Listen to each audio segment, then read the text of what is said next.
wicked action performed or a vile statement made by someone attributable only to their religious faith, there isn't a single person here who'd have to hesitate for a second in discovering what that was and saying it.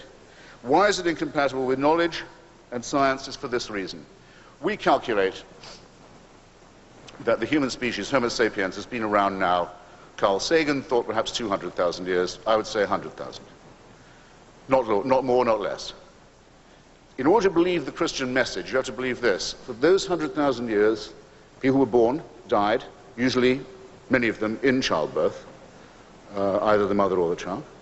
Life expectancy, perhaps 20 years, 25. Died of microorganisms they didn't know existed. Genesis doesn't mention them because the people who write Genesis don't know there are microorganisms. Earthquakes would have been terrifying. Tsunamis, volcanoes, mysterious events. War and famine superimposed on this. You can all fill out this picture for yourselves, I'm sure. That was our life. For tens of thousands of years, on and on it went. Maybe a gradual upward curve of a sort. We seem to have made some progress, very painfully, and with infinite suffering and labor, and with our solidarity still intact. Now here's what you have to believe. You have to believe that heaven watched that for 98,000 years. And after 98,000 years decided 2,000 years, it may be time to intervene. And the best way of doing that would be to have a filthy human sacrifice in a very remote part of Palestine. And the news of this has still not penetrated to the rest of the world, and I don't think will be believed when it does, and isn't believed by me, and can't be believed by a thinking person. Thank you.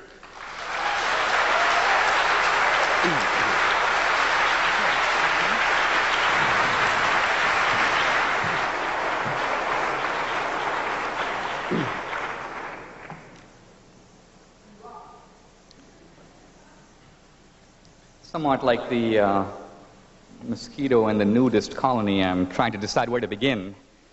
I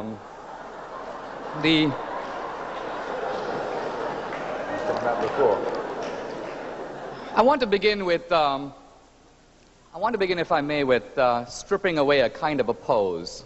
Because usually when you debate the atheist, the pose is, I am a man of evidence seeking the data. I'm following the evidence where it leads. Now, what's interesting is that if you listen to Christopher Hitchens, he offered no shred of evidence for anything he said at all. He presumed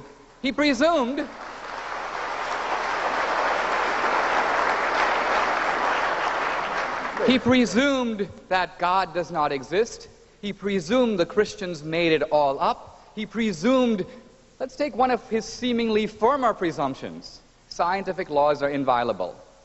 I said earlier this was an article of faith, and it is. There is no scientific law at all for which we could say that there are no exceptions to it. Let's take one of the most fundamental principles of science. Light travels in a vacuum at the speed of 186,000 miles a second.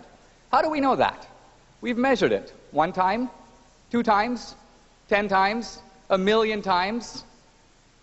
The philosopher David Hume says even if you measure it 50 million times, you cannot draw an unrestricted general conclusion from any amount of empirical tests. And why? How do we know that on a distant star 5 million light years away, light travels at that speed? Do we know? We do not know. We guess. We assume. Science is based on those kinds of assumptions. So it is the skeptic David Hume who destroyed this idea that scientific laws admit of no exceptions. And if scientific laws do admit of the possibility of exceptions, miracles are possible. Now, let's look at Christopher's portrait of Christianity, which is the heart of his case. It's not fundamentally about, I think, evidence. It's fundamentally, somewhere I believe Christopher called himself, and not an atheist, an anti-theist. And I think what he meant by this is, it's not that I don't believe, I hate God. I hate Christianity, and I hate its founder, Jesus Christ. Why? Why? Now, if you look at history, not even as a believer, here is Christ, one of the mildest men to set face on the earth, harmed absolutely nobody, introduced radical new principles which, if followed, would make our world immeasurably better. Don't just return an eye for an eye, forgive your enemies, turn the other cheek. as a counsel of personal decency and holiness, the power of forgiveness. These are the radical new ideas introduced by Christ. They are seen by Christopher as wicked ideas, even though they have done so much to make our world what it is. It's sadomasochistic, he says. Well, if you look at it purely from human terms, here's a guy, he was killed brutally, but if you accept the Christian premise that God sent his son, not just to be killed, but to be resurrected, it's the resurrection that's the core of Christianity, not the crucifixion. So it's not a sadomasochistic thing, it is a triumphant thing. And here I want to get to the core of all this. I want to read a quotation, if I may, from Christopher, and it's something he sort of said this evening. He says, "It would be horrible if it were true that we were designed and then created and then continually supervised throughout all our lives, waking and sleeping. It would be like living in celestial North Korea." Here I think we get an insight not only into the motive, of atheism, but also into the nature of God himself. And here's what I mean. The way the atheists portray it, God is meanly flinging the atheist into hell. Wrong. We hear from Christopher Hitchens, he doesn't want God. He's shutting himself out from God. He doesn't want heaven. He sees it as a form of abasement, a form of humiliation, a kind of unending parade with flowers in which he's going to be handing out garlands. He doesn't want it. In short, the gates of hell are locked from the inside. When the Bible says that salvation is a gift of God, many people think it means that God gives you the gift of salvation. No, that's not what it says. It doesn't say salvation is the gift from God. It says salvation is the gift of God. God is the gift. And there's no compulsion. We are free to accept him or to reject him. If we reject him, it is by our own choice, and God reluctantly gives us our wish. There's no sadomasochism in that. There is only free choice, the choice to reject God. Thank you.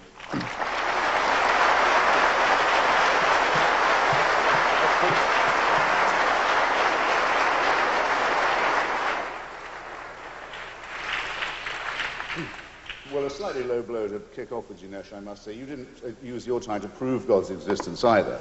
I think you'd have needed more time than I would if that's what we were here to debate.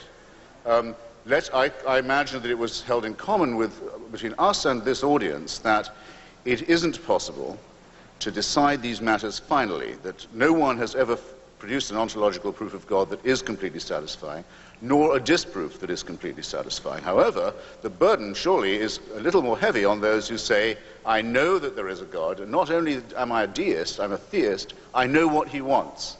In fact, I know who his son is. In fact, I'm on sort of personal terms with the guy in ways that are not evident to you. That demands a slightly higher standard of proof, and to say you didn't come up to that scratch, my dear, I'm sorry, is to say the least of it. Okay? Now, why be militant, I was asked. Why do you care? After all, if all this is nonsense, why do I exercise myself about it? Well, I'll give you one example straight off. There is a religion that some of you will have heard of. It has 12 imams, 12 holy men, who all serve God, a one God, an only God. One of these imams has gone missing, but is expected back imminently, when he will bring a reign of universal peace and justice. I don't know if any of you paid attention to what I said earlier about the Islamic plagiarism of Christianity, but Shia Islam is essentially a parody of the Catholic faith. Now, the people who believe in this, you said unicorn, I would say tooth fairy, or sinister Santa Claus, propose to acquire thermonuclear weapons by illegal means at present, and to deploy them against not just Jews and Christians, but atheists, secularists, homosexualists, rapists, adulterers. I think they've only got me 3 times so far in this. And to bring about that happy thing that all religions secretly want and celebrate, the eschatological end of days. All religions have this common deformity. They want this to be over. They think what we're going through is just a prelude. Our life is a poor and contemptible thing. Bring on the moment when we'll find the ultimate truth and be able to relax in the Saviour's arms or in some promise of heaven, as the sort we were offered this evening. I say that I think it's a contemptible offer and would be contemptible if there was any basis for believing that it was real. I'm not going to duck, in case you think I am, the question of atheist and secular atrocities, but I'm going to leave it to our next segment because it'll take me just a fraction more time, and I'd like to do it in such a way as to pin Dinesh somewhat more to the mat on it. It is argued, though, on this moral point, that those who repudiate God will have no basis for making their own moral decisions or uttering their own ethical conclusions. That without this anchoring and overarching belief and protection, we would simply be in a world of nihilistic chaos, choosing here this and here that option for ourselves, with no anchorage of decency, no ballast of ethics. Well, just consider, if you will, because all of you will have heard that argument many times, as well as this evening. Consider, if you will, what the corollary of it is, if you look at it the other way. Is there anything that is forbidden to anybody who says they have God on their side? Who says that they have God with them? Is there any evil that they forbid themselves to do? Is there any enslavement or rape or dispossession they haven't committed? Is it not the case that, I'll just take the other case of the Shia Muslims, whose claim to a God and to his being the spokesman of morality is just as valid as that of any other religion, as far as I can see? Well, in their religion it's forbidden to execute a virgin, whatever crimes she may have committed in Iran. Can't be executed as a virgin. But if sentenced to the death penalty and still a virgin, she can be raped by the Islamic Revolutionary Guards and then executed because she isn't a virgin anymore. A piece of sadistic ingenuity that would not have disgraced Torquemada or the practitioners of the Inquisition, and does show, does it not, that not just in the name of religion, but rather, I would say more honestly, precisely because of faith and the certainty that it gives of a divine endorsement, that things are done and done all the time, and threats made that no decent secularist, no convinced atheist humanist could countenance for a second. And of course atheism is no guarantee. An atheist can be a nihilist, can be a sadist, can be a fascist, can be a communist. These are sufficient rather than necessary conditions that I'm talking about. But I hope they will, at least to some extent in your minds, ladies and gentlemen, have broken the connection between religion and ethics as demagogically asserted. Thank you.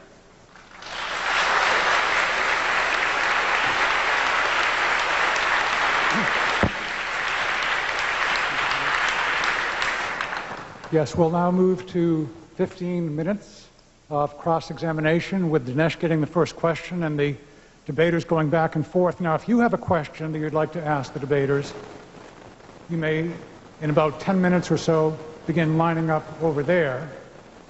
And the first 3 questions go to King students, and then we will let the fun begin in general. Dinesh, your question for Christopher.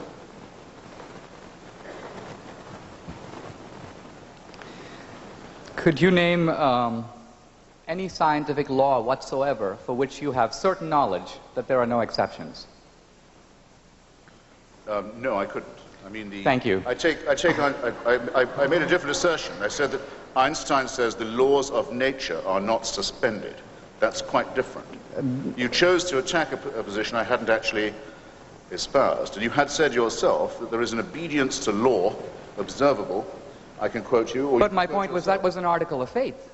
That was not a demonstrated proposition. Einstein knew that, and that's why Einstein was a theist. Einstein believed that God represented a great mind that sustained these laws in that way. You're completely wrong twice. Einstein was not